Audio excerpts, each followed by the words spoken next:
Hello and welcome to SPMIS Academy. Today we'll analyze important newspaper articles of 5th August 2025. Please note you can download the PDF version of today's newspaper analysis by clicking the link given in the comment section. This is the list of the topics that we'll be covering from today's newspaper. The first topic is about 6 years without Article 370. 6 years of abrogation of Article 370. कुछ भी आप कह सकते हैं. This topic is important from our syllabus GS Paper 3 Internal Security Point of View. तो 6 साल पूरे हो गए हैं आर्टिकल 370 के रिवोक हुए. आज ही के दिन 5 अगस्त को 2019 में आर्टिकल 370 को रिमूव किया गया था. फिर उससे क्या फायदे हुए, क्या नुकसान हुए, वो सब कुछ हम लोग एनालाइज करेंगे आज के इस आर्टिकल में. थोड़ा बैकग्राउंड के साथ देखते हैं, then will come to the current context. सबसे पहले समझते हैं कि आर्टिकल 370 लाया क्यों गया हमारे संविधान में और उससे फिर क्या प्रोविजंस दिए गए, बनाए गए फॉर जम्मू एंड कश्मीर. तो देखिए, Jammu and Kashmir was a princely state at the time of independence. It was not ruled by Britishers. जिस कानून की मदद से हमारे देश को आज़ादी मिली वो था Indian independence act of 1947. Britishers ने इसी कानून के अंतर्गत फिर भारत को आज़ादी दी. तो as per this act, the princely states like Jammu and Kashmir were given option of either joining India or Pakistan, or they could also opt to remain independent. तो जो दो डोमिनियंस बनाए गए थे, भारत और पाकिस्तान, इस कानून की मदद से जो प्रिंसली स्टेट्स थे वो भारत को भी ज्वाइन कर सकते थे, पाकिस्तान को भी ज्वाइन कर सकते थे, या तीसरा ऑप्शन भी था कि वो इंडिपेंडेंट भी रह सकते थे. ज़्यादातर प्रिंसली स्टेट्स ने तो भारत को ज्वाइन किया, कुछ ने ऑप्ट किया that they will remain independent. उसमें से एक था Jammu and Kashmir. Jammu Kashmir was ruled by Maharaja Hari Singh at the time of independence. अब उन्होंने फैसला किया कि जम्मू कश्मीर ना भारत का हिस्सा बनेगा ना पाकिस्तान का, इंडिपेंडेंट रहेगा, एक अलग देश रहेगा. लेकिन पाकिस्तान ने इसका फ़ायदा उठाने की कोशिश की. हमारा देश आज़ाद हुआ अगस्त 1947 में. अक्टूबर 1947 में ही पाकिस्तानी आर्मी ने जम्मू कश्मीर के ऊपर अटैक कर दिया with the intention of capturing Jammu and Kashmir and merging it with Pakistan. Pakistani army ने सीधा सीधा ऐसा नहीं दिखाया कि it is attack by Pakistan या an offensive launched by Pakistani army. Pakistani army, under the garb of tribals, they attacked Jammu and Kashmir. वो ये दिखाना चाहते थे बेसिकली कि ट्राइबल लोगों ने रिवोल्ट कर दिया अगेंस्ट राजा हरि सिंह, बट थे वो पाकिस्तानी आर्मी ही. सो अक्टूबर 1947 में Pakistani army attack Kashmir, camouflage themselves as tribals. और वो उन्होंने पाकिस्तानी आर्मी ने कश्मीर का अच्छा खासा हिस्सा, 1/3 एरिया जो यहाँ पे आप ग्रीन कलर से देख रहे हैं, उसको कैप्चर कर लिया. तब under pressure Raja Hari Singh fled to Delhi. Delhi आने के बाद ही signed instrument of accession with government of India, और उस अग्रीमेंट के साथ ही, उस डॉक्यूमेंट के साइन होने के साथ ही Jammu and Kashmir became formally part of India. तो इसके साथ ही राजा हरि सिंह अग्रीड कि जम्मू कश्मीर भारत का हिस्सा रहेगा. और फिर इसके बाद Indian forces were sent to Jammu and Kashmir in order to halt progress of Pakistani army. Bharat की सेना पहुंची, उसने पाकिस्तानी आर्मी के फॉरवर्ड मार्च को हॉल्ट किया, और फिर 1 जनवरी 1948 को India took the matter to United Nations. अब कई सारे जो हिस्ट्री के एक्सपर्ट्स हैं उनका मानना है कि यहाँ पे भारत को ये मामला यूनाइटेड नेशंस पे नहीं ले जाना चाहिए था. इंडियन आर्मी को यहाँ पे कन्फ्रंट करके पाकिस्तानी आर्मी को पूरी तरीके से कश्मीर से फ्लश आउट कर देना चाहिए था. इस तरीके से ये कश्मीर का प्रॉब्लम पूरी तरह से रिजॉल्व हो जाता. जो पाकिस्तान ऑक्यूपाइड कश्मीर अभी पाकिस्तान के पास है, वो प्रॉब्लम रिजॉल्व हो जाता. बट ये तो हिस्ट्री में क्या हुआ, कैसे हुआ, उसको हाइंडसाइट में जज करना काफ़ी आसान है. बट उस टाइम की हमारी सरकार ने फैसला किया कि हम यूनाइटेड नेशंस में ले जाकर के इस मामले को पीसफुल तरीके से रिजॉल्व करेंगे, क्योंकि लॉजिकली इंडिया वॉज या Kashmir should be part of India. तो इंडिया फेल्ट लाइक कि लीगली कश्मीर तो भारत का हिस्सा है यूनाइटेड नेशंस के प्लेटफॉर्म पे, उसको हम अग्री करा लेंगे and Pakistan will then be forced to quit Kashmir. But ऐसा हुआ नहीं, मामला वहाँ पे पॉलिटिसाइज हो गया यूनाइटेड नेशंस के प्लेटफॉर्म पे। जिस तरीके से भारत ने सोचा था कि लीगली चूंकि इंस्ट्रूमेंट ऑफ एक्सेशन साइन हो चुका है तो Kashmir will be part of India only and United Nations के सारे मेंबर्स इसको अग्री करेंगे, ऐसा हुआ नहीं। 1 तारीख को भारत ने कंप्लेन किया यूनाइटेड नेशंस फोरम पे against Pakistan illegal occupation of about 1/3 area of Jammu and Kashmir. उसके 14 दिन बाद 15 जनवरी 1948 को पाकिस्तान ने काउंटर कंप्लेन कर दिया भारत के ऊपर at United Nations Security Council. Pakistan question the legality of instrument of accession signed by Raja Hari Singh कि राजा हरि सिंह किस ग्राउंड पे साइन कर सकते हैं instrument of accession, he is not the elected representative of Jammu and Kashmir.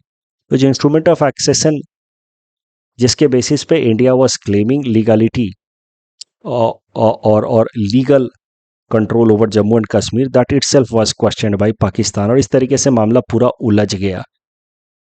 अप्रैल 1948 में United Nation Security Council passed a resolution number 47 जिसमें कहा गया कि यहाँ पे प्लेबीसाइट होगा। प्लेबीसाइट मतलब लोग जम्मू कश्मीर के वोट करेंगे और वो वोट करके तय करेंगे कि वो भारत का हिस्सा रहना चाहते हैं, पाकिस्तान का हिस्सा रहना चाहते हैं या इंडिपेंडेंट रहना चाहते हैं।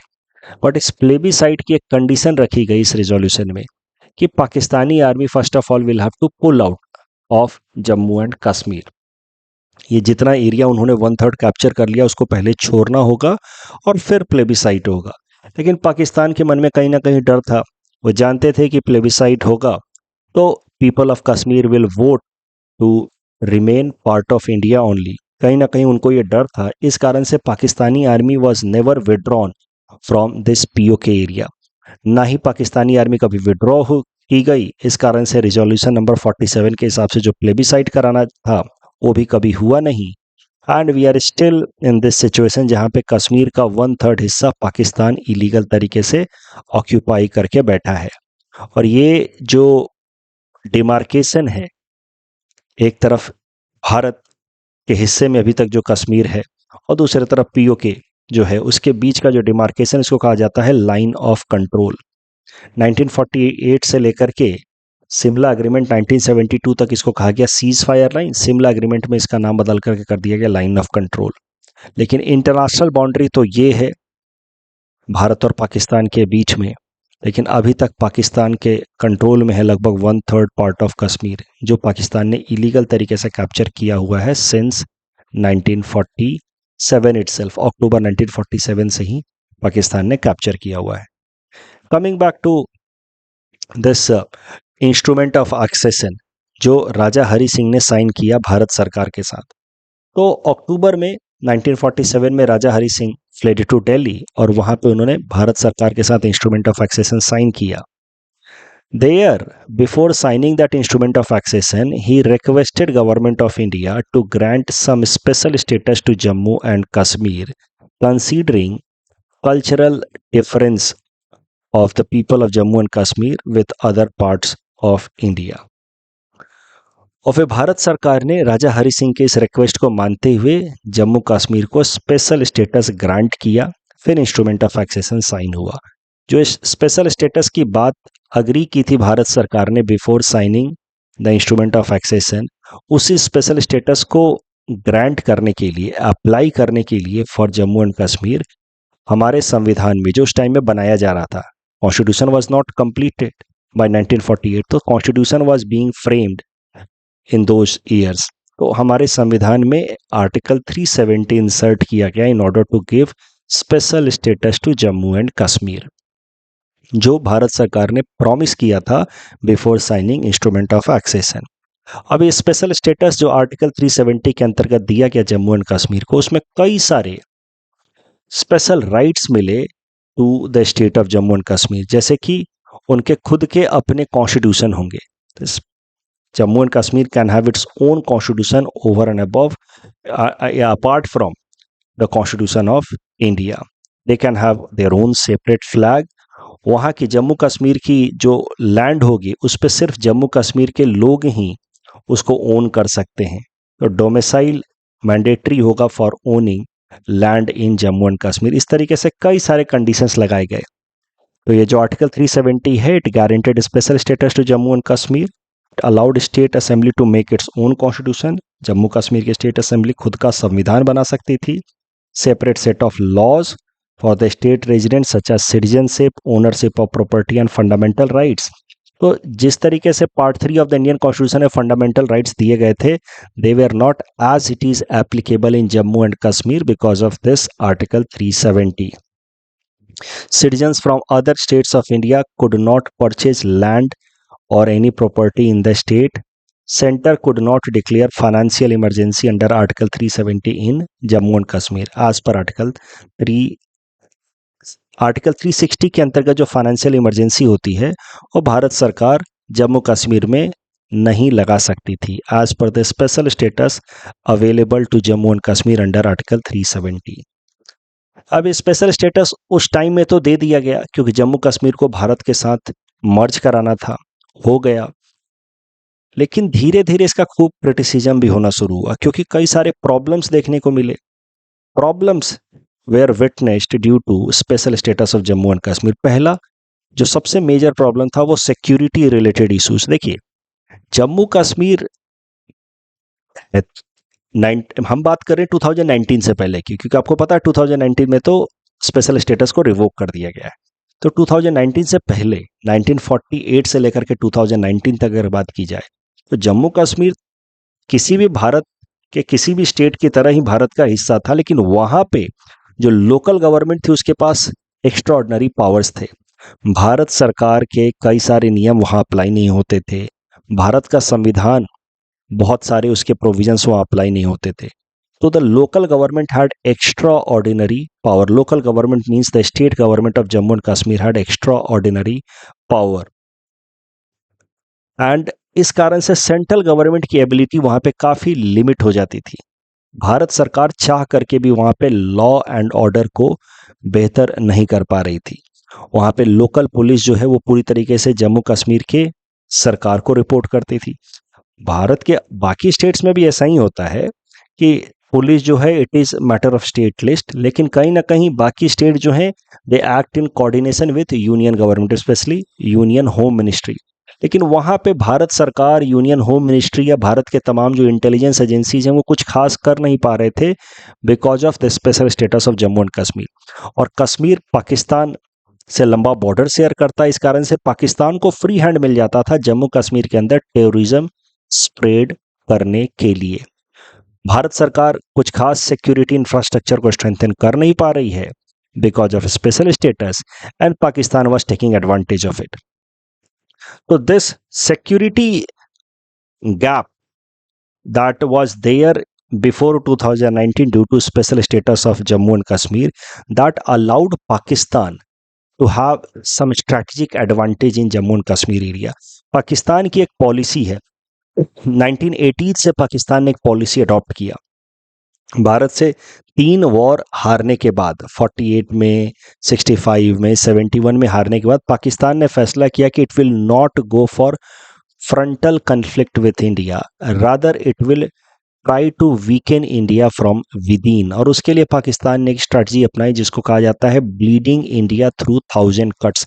भारत को अंदर से कमजोर करेंगे, और इसके लिए पाकिस्तान ने तरीके अपनाए क्रॉस बॉर्डर टेररिज्म का, कि अपने यहाँ से टेररिस्ट लोगों को भेजेंगे और जो भारत के अंदरूनी हिस्से में जाकर के लॉ एंड ऑर्डर को खराब करेंगे, केओस क्रिएट करेंगे। दैट वाज द अप्रोच या new strategy of Pakistan known as bleeding India through 1000 cuts that was adopted by Pakistan। और उसमें जम्मू कश्मीर उनके लिए काफ़ी फेवरेबल कंड्यूसिव ग्राउंड प्रोवाइड कर रहा था क्योंकि जम्मू कश्मीर में लॉ एंड ऑर्डर इश्यूज को भारत सरकार पूरी अच्छे तरीके से मैनेज नहीं कर पा रही थी given the special status of Jammu and Kashmir.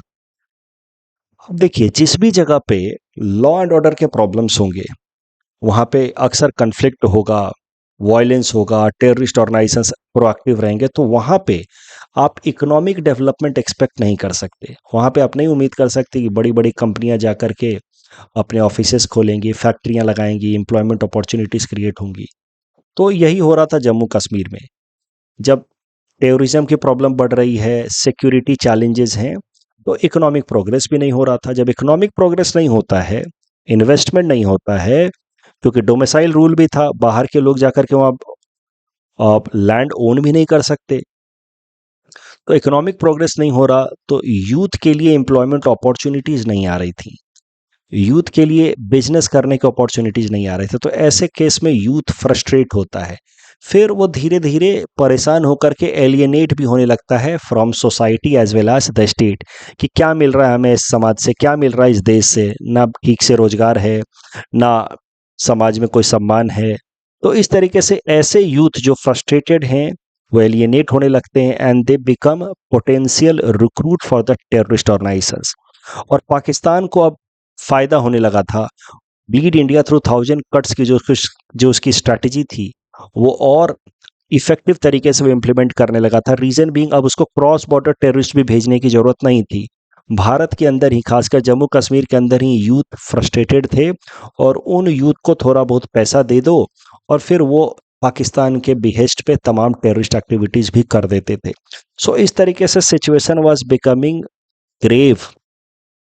नए नए सिक्योरिटी चैलेंजेस आ रहे थे, एक तरीके का वीसीएस साइकिल बन रहा था। सिक्योरिटी थ्रेट है क्योंकि भारत सरकार कुछ खास कर नहीं पा रही, तो पाकिस्तान को एडवांटेज है।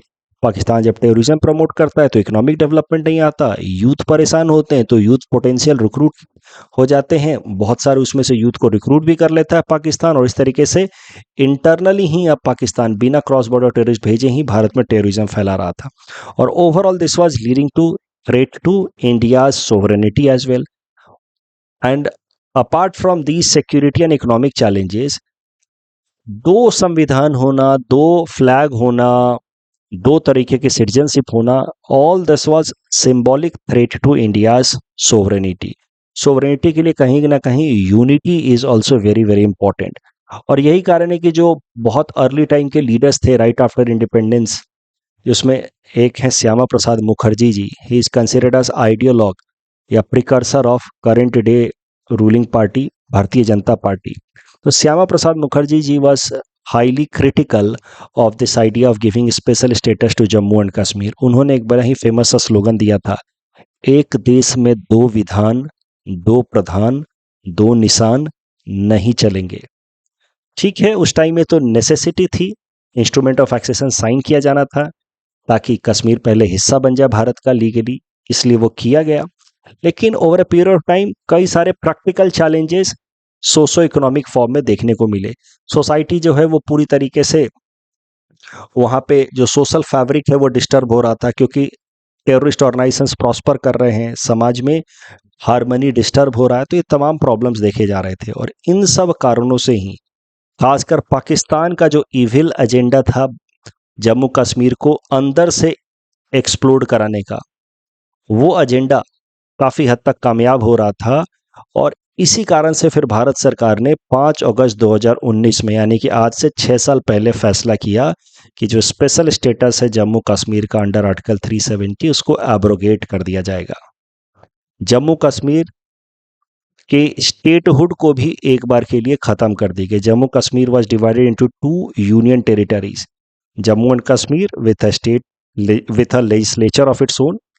तो Jammu Kashmir is a union territory with its own legislative assembly, and दूसरा यूनियन टेरिटरी बनाया गया Ladakh without any legislative assembly, directly administered by the central government. Ladakh is directly administered by the central government. Jammu Kashmir has its own legislative assembly.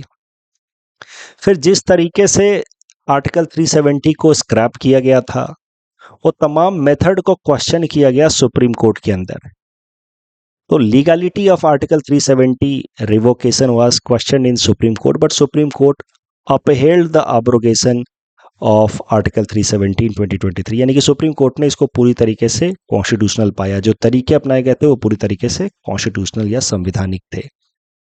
Article 370 के remove होते ही क्या क्या चीजें बदल गई।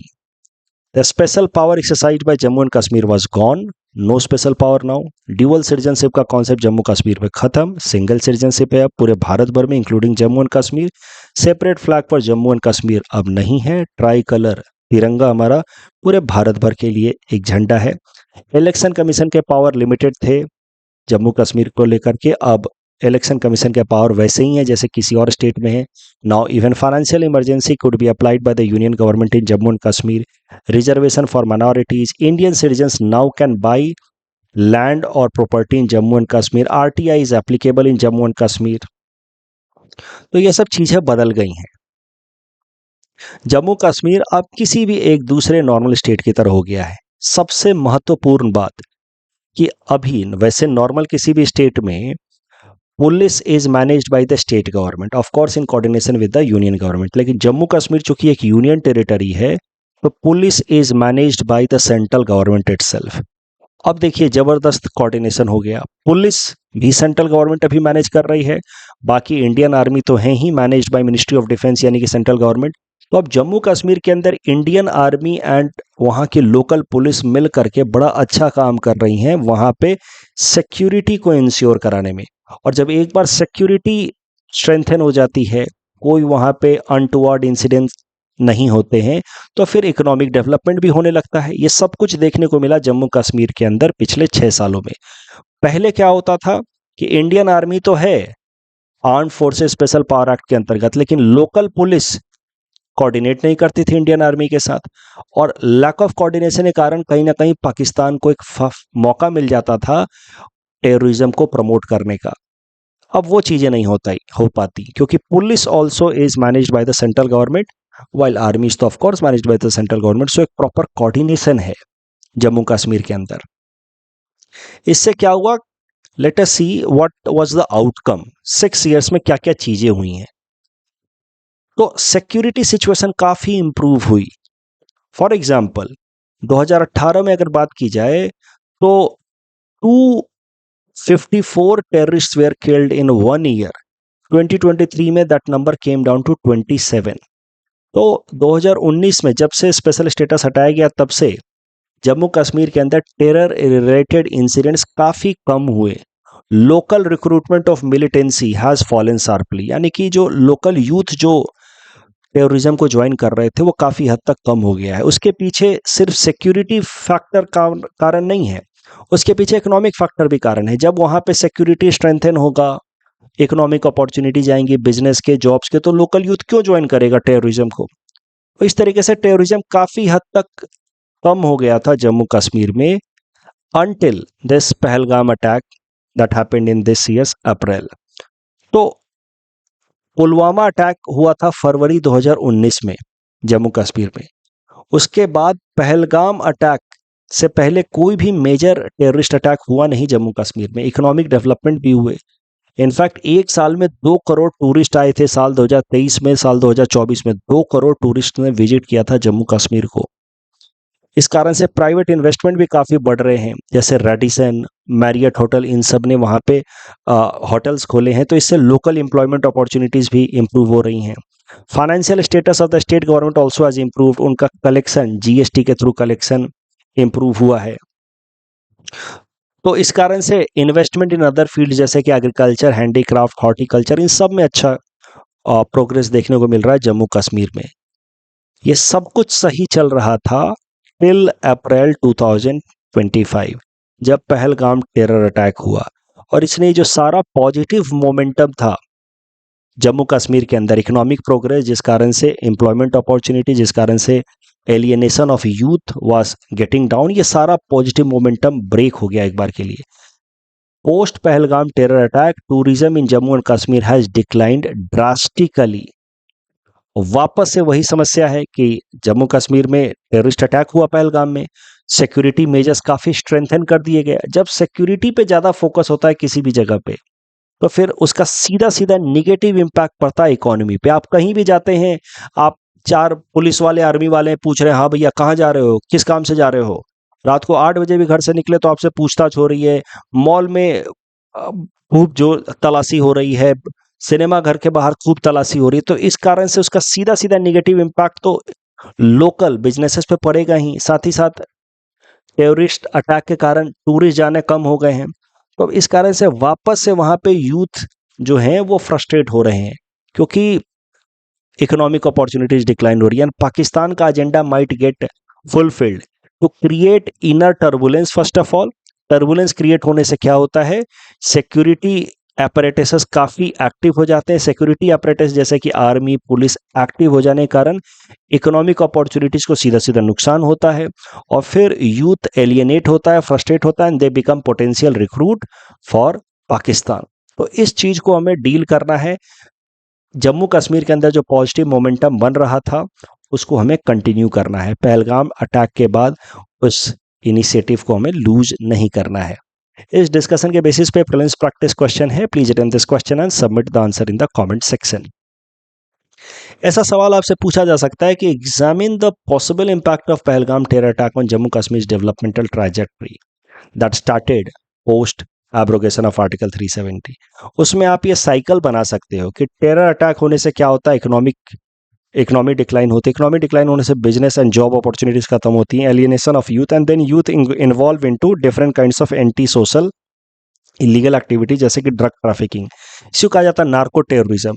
पाकिस्तान को करना क्या है, पाकिस्तान को वहां से पैसे नहीं भेजने हैं, सिर्फ फिर उसको वहां से क्रॉस बॉर्डर सिर्फ भेजवा देना है ओपीएम, उसको क्रॉस बॉर्डर सारे साइकोट्रॉपिक सब्सटेंसेस भेजवा देने हैं, ड्रग्स भेजवा देना है। तो इसी को कहा जाता है नार्को टेररिज्म। और यहाँ पे इनको बोल दिया कि आप इसको बेचो और अपना पैसा ले लो और फिर आप टेररिज्म की एक्टिविटीज करते रहो। इन्हीं सब एक्टिविटीज को कहा जाता है जहाँ पे drug smuggling and terrorism act in organic manner with each other. इसी को कहा जाता है नार्को टेररिज्म। तो narco terrorism is on the rise that may lead to more attacks like Pahalgam in future. So we have to break this vicious cycle. Next topic is about India is on second position in fish production as per Fisheries Minister Rajiv Ranjan Singh. Important from our syllabus GS paper 3 Indian economy point of view. ये news इतना important नहीं है जो मैंने आपको पढ़ के बताया कि फिशरीज मिनिस्टर ने कहा कि भारत दूसरा सबसे बड़ा देश है फिश प्रोडक्शन करने में after China. But fishery sector के बारे में कुछ इंपॉर्टेंट डेटा फैक्ट्स देखते हैं। It could be useful if a question comes on fishery sector in mains. Fishery sector की बात की जाए तो भारत का जो फिशरी प्रोडक्शन है that is 8% of overall global fish production. जितना भी दुनिया में फिश प्रोड्यूस होता है उसका 8% अकेला भारत से होता है। भारत के अंदर अगर इनलैंड फिशिंग की बात की जाए, यानी कि पॉन्ड एंड रिवर से फिशिंग की बात की जाए, तो ये टोटल फिशरीज प्रोडक्शन का 75% है। तो कोस्टल फिशिंग 25% है, इनलैंड फिशिंग 75% है। पूरे देश की जीडीपी का 1.12% कंट्रीब्यूशन फिशरीज सेक्टर से आता है। अगर एग्रीकल्चर सेक्टर की बात की जाए तो एग्रीकल्चर में जितना भी प्रोडक्शन होता है उसका 7.26% फिशरीज से आता है। और लगभग 3 करोड़ लोग यानी कि 30 मिलियन पीपल आर डायरेक्टली और indirectly employed in fishery sector. Overall prelims perspective से आपको याद रखना है कि fisheries is listed in state list. One more fact for mains answer writing that you have to keep in mind कि ये जो यूनियन बजट रखा गया साल 2025-26 का, इसमें फिशरी सेक्टर को अभी तक का सबसे ज्यादा बजटरी एलोकेशन दिया गया है। लगभग 2700 करोड़ रुपए खर्च किए जाएंगे फिशरी सेक्टर पे एक साल में। It was highest ever allocation to fishery sector and with respect to last year the increase was 3.3%. तो such data could be written in mains if a question comes कि what steps have been taken by the government to support fishery sector. तो fishery sector काफी अच्छा कर रहा है, भारत का दुनिया का दूसरे नंबर पे है, ये सब चीजें अच्छी बात है। Yet there are certain challenges faced by fisheries sector in India. सबसे पहला चैलेंज है सस्टेनेबिलिटी का, क्योंकि हमारे देश में जो फिशिंग रेट है, जिस रफ्तार से मछलियों को पकड़ रहे हैं, that is much more than the fish production rate, और इस कारण से फिशेस की पॉपुलेशन डिक्लाइन हो रही है। अब फिशेस की पॉपुलेशन डिक्लाइन हो रही है तो उस कारण से हम और क्या कर रहे हैं, जुवेनाइल फिशिंग हो रही है, मतलब कैचिंग यंग फिशेस। और जुवेनाइल फिशिंग करने से हो क्या रहा है कि ये फिशेज रिप्रोडक्शन करने से पहले जो उनको हम पकड़ ले रहे हैं, हमारे फिशरमैन पकड़ ले रहे हैं, तो इस कारण से फिशेज की पॉपुलेशन बढ़ नहीं पा रही है। It is threatening overall sustainability in fisheries sector in India. उसके अलावा अनसाइंटिफिक तरीके से जो फिशिंग की जाती है हमारे देश के अंदर, कई सारे ऐसे मेथड्स हैं जो फिशेज को कैच करने में इस्तेमाल किए जाते हैं, but they overall damage fishes habitats. तो इस तरह की अनसाइंटिफिक फिशिंग एक्टिविटी जैसे कि ट्रॉलर फिशिंग, इसमें बड़ा सा नेट ले लिया जाता है, दो शिप्स के बीच में बांध दिया जाता है और फिशेस को पकड़ने की कोशिश की जाती है। इसमें फिशेस तो पकड़े जाते हैं लेकिन साथ साथ फिशेस हैबिटेट पूरी तरह से डिस्ट्रॉय हो जाते हैं। इस कारण से फ्यूचर में फिशेस की पॉपुलेशन को रिवाइव कर पाना काफ़ी कठिन हो जाता है। ट्रॉलर फिशिंग के अलावा एक और अनसाइंटिफिक फिशिंग एक्टिविटी प्रैक्टिस होती है जैसे डायनामाइट फिशिंग। इसमें डायनामाइट एक्सप्लोजन की मदद से एक्सप्लोसिव प्लांट किया जाता है इन वाटर एरियाज जहाँ पे फिशेस के हैबिटेट, और उसको एक्सप्लोड करने से क्या होता है कि फिशेस की डेथ हो जाती है। These dead fishes start floating on the water surface, फिर उनको आराम से कैप्चर कर लिया जाता है, सीव आउट कर लिया जाता है। ये डायनामाइट फिशेस फिशिंग या trawlers fishing, these are unscientific methods of fish production and this is leading to overall declining fishes habitat, और फ्यूचर में उनकी जो रिवाइवेबिलिटी है फिशेस की वो कॉम्प्रोमाइज हो रही है। उसके अलावा हमारे देश के अंदर जो फिशेस की प्रोडक्टिविटी है that is very low for fisherman. जैसे नॉर्वे के अंदर बात की जाए तो वहाँ पे एक फिशरमैन एक दिन में लगभग 250 केजी ऑफ फिश पकड़ लेता है। इंडिया में this average comes down to 4 to 5 KG of fishes. एक फिशरमैन एक दिन में 4 से 5 केजी फिश पकड़ पाता है। उसके पीछे कारण है फिशेस की अवेलेबिलिटी भी कम है, क्योंकि हमारे यहाँ पे सस्टेनेबिलिटी फैक्टर हम कॉम्प्रोमाइज़ करते जा रहे हैं because of unscientific fishing activity. उसके पीछे और भी कारण है और फिशरमैन प्रोडक्टिविटी कम होने के पीछे। हमारे यहाँ पे जो फिशरमैन है वो नॉन मोटराइज्ड वेसल्स का इस्तेमाल करते हैं, तो बहुत ही मतलब ट्रेडिशनल तरीके से फिशिंग होती है। नॉन मोटराइज्ड वेसल्स है, या रेफ्रिजरेशन फैसिलिटी अच्छी नहीं है, स्टोरेज फैसिलिटी अच्छी ना होने के कारण पोस्ट हार्वेस्ट फिशरी लॉसेज हो जाते हैं 20 से 25% तक। फिशेस पकड़ने के बाद 20 से 25% तक फिशेस खराब हो जाते हैं because of poor refrigeration facility that leads to poor handling and preservation. तो ये सब तमाम चैलेंजेज हैं जो फिशरी सेक्टर में हमारे फिशरमैन फेस कर रहे हैं। उसके अलावा एक और चैलेंज है ऑफ कोर्स जो नॉर्मल कोई भी फार्मर फेस करता है इंक्लूडिंग फिशरमैन, वो है लैक या limited access to formal credit. Bank से या इस तरीके के जो फॉर्मल लेंडिंग सिस्टम है वहाँ से उनको लोन आसानी से नहीं मिल पाता, डिस्पाइट द फैक्ट कि अलग अलग स्कीम चल रहे हैं, किसान क्रेडिट कार्ड एंड ऑल। उसके बाद भी फिशरमैन को ईजिली फंड अवेलेबल नहीं हो पाता है ताकि वो अपने बोट्स में या अपने कैचिंग मेथड में कुछ इन्वेस्टमेंट कर पाएँ और अपनी प्रोडक्टिविटी बढ़ा पाएँ। तो क्या क्या इनिशिएटिव्स लिए जा रहे हैं फिशरी सेक्टर को रिवाइव करने के लिए?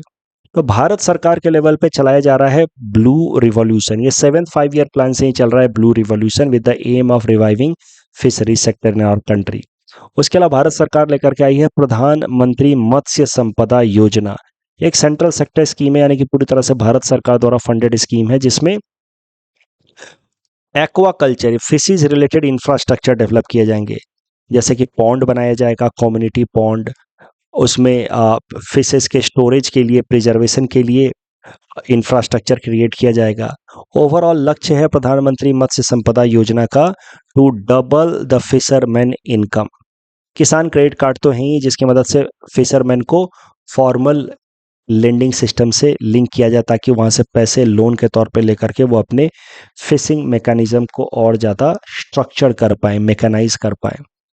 असम सरकार ने भी फिशिंग को प्रमोट करने के लिए कई सारे इनिशिएटिव्स लिए हैं, जैसे प्रधानमंत्री मत्स्य संपदा योजना को असम में इम्प्लीमेंट किया जा रहा है अंडर असम मत्स्य समृद्धि स्कीम। तो आप कह सकते हैं कि Assam Matsya Samriddhi scheme is Assam's counterpart of Pradhan Mantri Matsya Sampada योजना।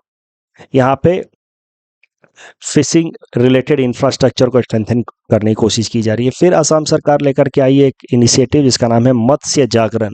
इसका टैगलाइन है घरे घरे पुखरी घरे घरे माछ। यहाँ पे कोशिश की जा रही है कि इंडिविजुअल घरों में इस तरीके के पॉन्ड्स डेवलप कराए जाए। उसके अलावा गांव के लेवल पे कम्युनिटी पॉन्ड्स बनाए जाए जिसमें भारत सरकार स्टेट गवर्नमेंट देगी 90% सपोर्ट और जो बेनिफिशियरीज हैं उनको 10% अपने पास से पैसा इन्वेस्ट करना होगा। तो जो इंडिविजुअल पॉन्ड्स बनवाए जा रहे हैं उसमें मेनली फोकस किया जा रहा है SC ST या रूरल यूथ पे एज वेल एज वीमेन पे। उनके नाम पे इंडिविजुअल पॉन्ड्स बनवाए जाए, उनको अपने पास से 10% लगाना है, स्टेट गवर्नमेंट 90% लगाएगी। उस पॉन्ड से फिर फिशरी जब प्रोडक्शन होंगे तो उनके इनकम को ऑगमेंट करने में हेल्प मिलेगी। तीसरा है सुनील बिप्लब स्कीम।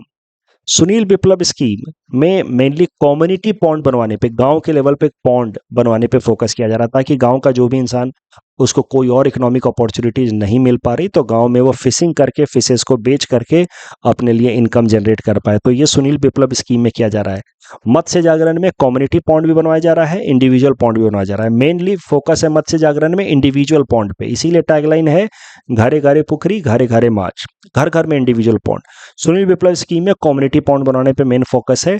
टारगेट है कि 10,000 कम्युनिटी पॉन्ड्स बनाए जाएंगे और एक पॉन्ड का साइज कम से कम 1 हेक्टेयर का होना चाहिए। हर एक रेवेन्यू विलेज में एक कम्युनिटी पॉन्ड होना चाहिए। That is the target under Sunil Viplav scheme. इस टॉपिक डिस्कशन के बेसिस पे प्रीलिम्स प्रैक्टिस क्वेश्चन है। Please attend this question and submit the answer in the comment section. Mains में आपसे ऐसा प्रश्न पूछा जा सकता है, what are the challenges faced in implementation of blue revolution and what are the steps taken. सीधी सी बात है, ब्लू रिवॉल्यूशन मतलब फिशरीज प्रोडक्शन से रिलेटेड सवाल है। आप पहले बताइए कि भारत वैसे तो दुनिया का दूसरा सबसे ज्यादा फिशरीज प्रोड्यूस करने वाला देश है। कुछ फिशरी सेक्टर के कंट्रीब्यूशन बताइए कि देश का ओवरऑल 1.1% जीडीपी फिशरी सेक्टर से आता है और लगभग 3 करोड़ डायरेक्टली या इनडायरेक्टली एम्प्लॉयमेंट पाते हैं। बट कुछ चैलेंजेस भी हैं, फिर चैलेंजेस बताइए। वो unscientific fishing, poor mechanisation, preservation facilities नहीं है, वेस्टेज हो जाता है पोस्ट हार्वेस्ट, ये सब बताइए। और फिर इनिशिएटिव्स बताइए भारत सरकार के, गवर्नमेंट ऑफ असम के। इस तरीके से आप कंक्लूड कर सकते हैं और इस तरीके से आप आगे बढ़ सकते हो। कंक्लूजन में लिखिए कि fishes are important source of protein supply.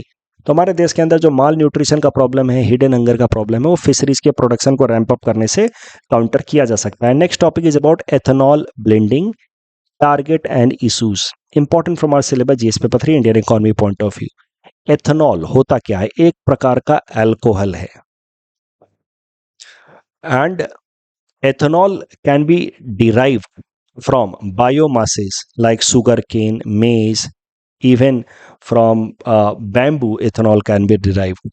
तो जब हम लोग 2G रिफाइनरी नुमालीगढ़ में लाया जा रहा था, तो वहाँ पे 4 generations ethanol power production methods देखे हैं। पहला जनरेशन है जो फूड बेस्ड है, दूसरा जो है वो नॉन फूड बेस्ड, जैसे कि bamboo and all. I hope you are able to recall. तो वो और ये टॉपिक रिलेटेड है। नुमालीगढ़ रिफाइनरी लिमिटेड, वहाँ पे जो bamboo based ethanol production power plant, ethanol production plant आ रहा है। सो बेसिकली एथेनॉल एक तरीके का अल्कोहल है and it can be derived from biomass sources like sugarcane, maize, etc. Ethanol का एक बढ़िया इस्तेमाल किया जा सकता है by blending it with petrol.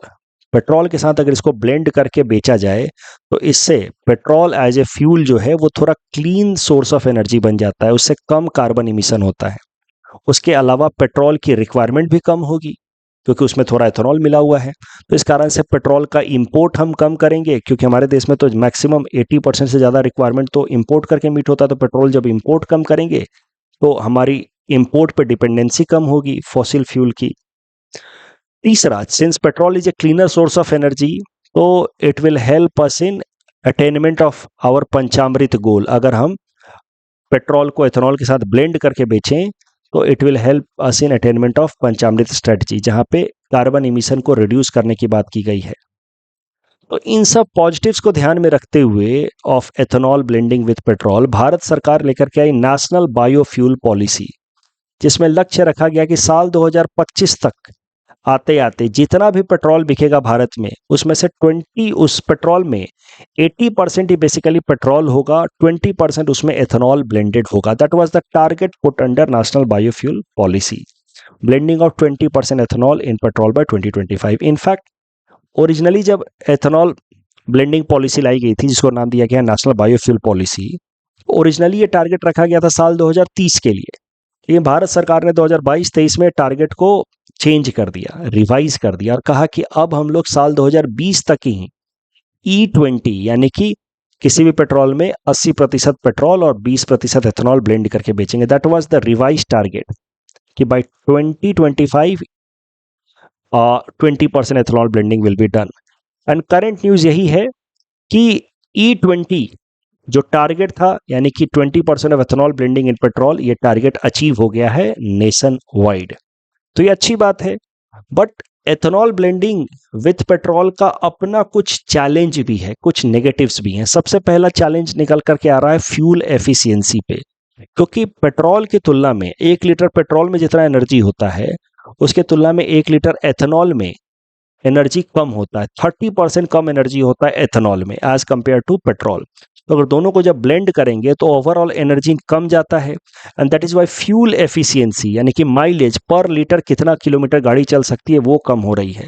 So experts का मानना है कि mileage is coming down because of ethanol blending, because fuel efficiency is less since ethanol जो है वो कम एनर्जी इंटेंस होता है। कोरोजन के इश्यूज भी हैं। एथेनॉल जो होता है वो हाइग्रोस्कोपिक होता है, मतलब it absorbs moisture from the atmosphere.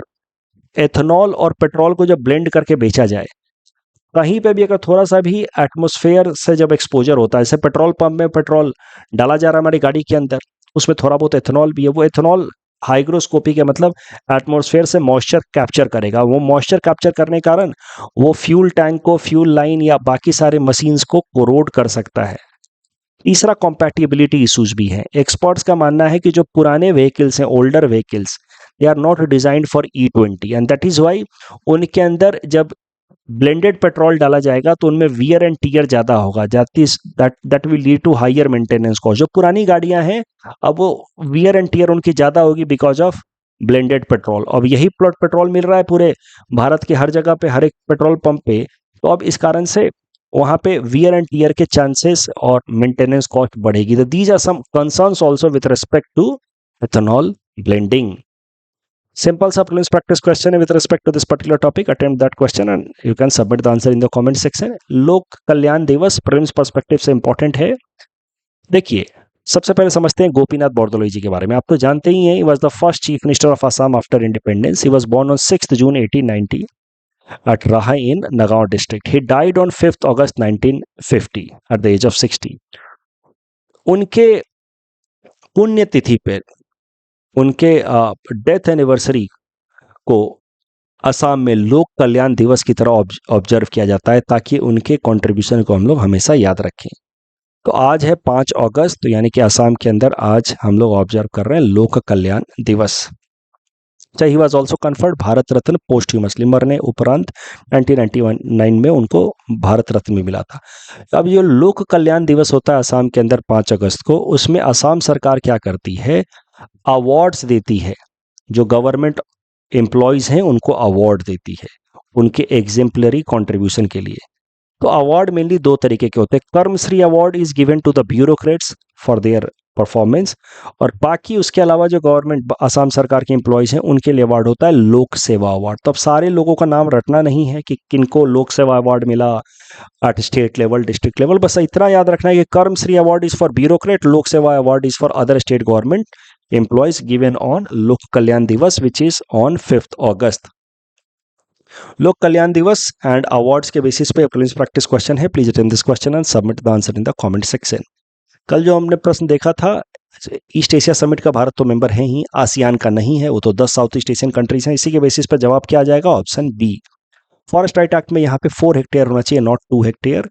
So that is why this statement is wrong. तो correct answer would be option A, not B. Option A सही जवाब होगा, मैं इसको ठीक कर दूंगा।